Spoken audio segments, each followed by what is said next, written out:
बिस्मिल्लाहिर्रहमानिर्रहीम। अस्सलाम वालेकुम नाज़रीन, आप मेरा यूट्यूब चैनल देख रहे हैं करंट पाकिस्तान और मैं हूं मौज़म सलीम।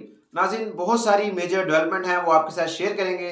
पार्लियामेंट के मुश्तरका इजलास में supreme court practice and procedure bill 2023 इसको मंजूर कर लिया गया है। ये वो बिल है जो हुकूमत ने अदालती अहकामात से जो मुतल्लिक बनाया है, जिसमें चीफ जस्टिस ऑफ पाकिस्तान के इख्तियारात को महदूद कर दिया गया है। चीफ जस्टिस ऑफ पाकिस्तान से सू मोटो का जो इख्तियार है वो ले लिया गया है और उनके साथ दो सीनियर तरीन जजेस को शामिल किया गया है। ये बिल हुकूमत ने सदर मुमलिकत को दस्तखत के लिए भेजा था। सदर मुमलिकत ने बगैर दस्तखत किए ये बिल हुकूमत को वापस अरसाल कर दिया था। सदर मुमलिकत ने कहा कि ये एक कलर लेजिस्लेशन है, ये बिल बदनीयती पर मबनी है। कल हुकूमत ने मुश्तरका इजलास में बुलाकर इसको मंजूर किया गया है। कल बिल की मंजूरी के दौरान पीटीआई के अरकान ने शदीद एहतजाज किया और बिल की जो कापियां फाड़ कर हैं वो डाइस की तरफ वापस फेंक दी। बाद वज़ीर-ए-आज़म की मुआविन खसूसी शिजा फातिमा ख्वाजा ने अदालती बिल से मुतल्लिक मजीद तरमीम पेश की, जिसके मुताबिक कानून की मंजूरी के बाद जजिस कमेटी का इजलास कवायद व ज़वाबित तय करेगा।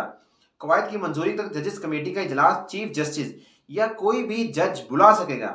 ऐवान ने नई तरमीम को भी कसरत राय से मंजूर कर लिया।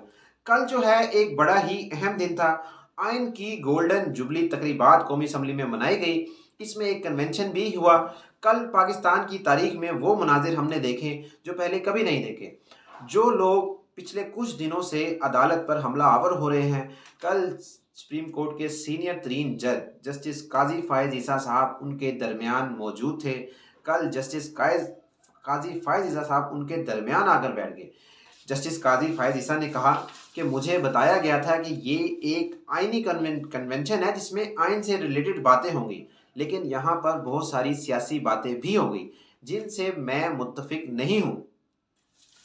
जस्टिस काजी फायज ईसा ने मजीद कहा कि हम आइन के साथ खड़े हैं। अल्लाह के बाद हमारे ऊपर इसी किताब का साया है।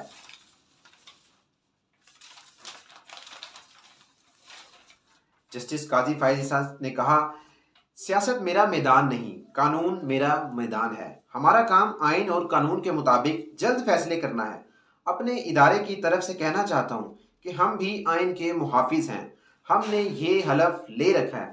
नाज़रीन, वो पार्लियामेंट जो सुप्रीम कोर्ट के 3 रुकनी बेंच के फैसले को मुस्तरद कर चुकी है, आइनी तरमीम की बजाय एक्ट ऑफ पार्लियामेंट के जरिए सुप्रीम कोर्ट के फैसलों को नज़रअंदाज कर रही है, जालसाजी के जरिए सुप्रीम कोर्ट पर हमलावर होना चाहती है। ये वही ग्रुप है जिसने जस्टिस सज्जाद अली शाह को इस जो सुप्रीम कोर्ट से भगाया था। कल जो है जस्टिस काजी फायज ईसा साहब उनके दरमियान मौजूद थे और उनकी मौजूदगी में साबिक सदर आसिफ अली जरदारी और बिलावल भुट्टो ने अदलिया को शदीद तनकीद का निशाना बनाया।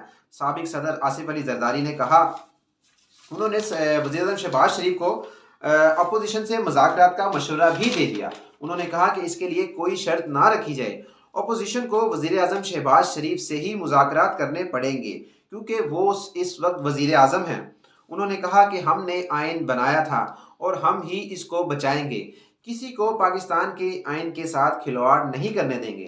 जबकि बिलावल भुट्टो ने कहा कि पाकिस्तान में आइन और अदलिया के साथ खेल खेला जा रहा है, ये बड़ी साजिश का हिस्सा है। सिलेक्टेड को एक बार फिर मुसल्लत किया जाए, ये साजिश चल रही है। साजिश अभी ख़त्म नहीं हुई। हमने मिलकर इस साजिश को नाकाम बनाना है। साजिश में कुछ लोग अदलिया में भी मौजूद हैं। नाज़रीन, जब ये तकरीर चल रही थी, होना तो ये चाहिए था कि उस वक्त जस्टिस काजी फायज ईसा को एहतजाजन जो है वॉकआउट कर जाना चाहिए था, जो कि एक मैसेज होता कि मैं अदलिया के खिलाफ कोई बात नहीं सुन सकूंगा। लेकिन वो वहाँ पर मौजूद रहे, कुछ थोड़ा थोड़ा वो स्माइल भी करते रहे और उनकी जो बॉडी लैंग्वेज थी वो जब वीक नजर आई, जब अदलिया के खिलाफ बातें हो रही थी, जिसकी उन्होंने बाद में वजाहत भी की कि मुझे बताया गया था कि यहाँ सिर्फ आइन की बातें होंगी, लेकिन यहाँ बहुत सारी सियासी बातें भी हो गई जिससे मैं मुत्तफिक नहीं हूँ। उन्होंने कहा कि हो सकता है कि यहाँ के बहुत सारे लोगों के जो फैसले हैं कल मेरे पास आएँ और उनके खिलाफ फैसले हों और वो कल मेरे खिलाफ भी बातें करें। तो ये जो है कल की बड़ी अहम पेशरफ्त थी। जबकि दूसरी जानिब इलेक्शन इखराजात से जो मुतल्लिक बिल है, कल वफाकी काबीना ने उसको मंजूर कर लिया। उस बिल को सेनेट और कौमी असम्बली में भी पेश कर दिया गया है। स्पीकर राजा परवेज अशरफ ने वो बिल जो है कायमा कमेटी को भेज दिया है। سینٹ میں جو اس بل کو منظور کرنے کے لیے 14 روز ہوں گے۔ ناظرین، حکومت کی جانب سے مختلف ٹیکٹکس یوز کیے جا رہے ہیں الیکشن کو ڈیلے کرنے کے لیے، الیکشن کو ملتوی کرنے کے لیے۔ آج جو ہے ڈیٹ ختم ہو گئی ہے۔ سپریم کورٹ نے حکومت کو 10 اپریل تک الیکشن کمیشن کو 21 ارب روپے جاری کرنے کا کہا تھا، لیکن حکومت نے یہ فنڈ جاری نہیں کیے۔ اب دیکھنا یہ ہے کہ چیف جسٹس آف پاکستان آج اس پر کوئی ایکشن لیتے ہیں، توہین عدالت کی کارروائی شروع ہوتی ہے یا نہیں، یا چیف جسٹس آف پاکستان اس مافیا کے خلاف خود جھک جائیں گے۔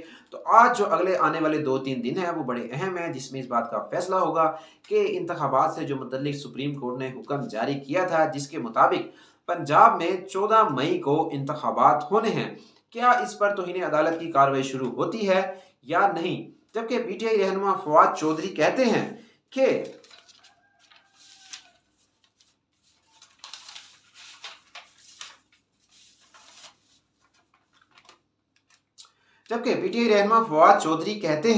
کہ انتخابات کے لیے فنڈز کی فراہمی براہ راست خزانے سے کی جاتی ہے۔ پارلیمان نے اس عمل سے خود کو آئینی طور پر علیحدہ کر لیا ہے، صرف وفاقی کابینہ کی منظوری درکار ہوتی ہے۔ حکومت سپریم کورٹ کے فیصلے پر عمل نہیں کرتی تو وزیر اعظم اور کابینہ 5 سال کے لیے نااہل ہو جائیں گے۔ تو ناظرین، آپ دیکھتے ہیں کہ آگے جو ہے کیا سچویشن ہوتی ہے اور کیا معاملات کس طرف کو جاتے ہیں۔ آپ کو اگر یہ ویڈیو اچھی لگی تو اس کو ضرور لائک کیجیے گا۔ اپنا خیال رکھیے۔ اللہ حافظ۔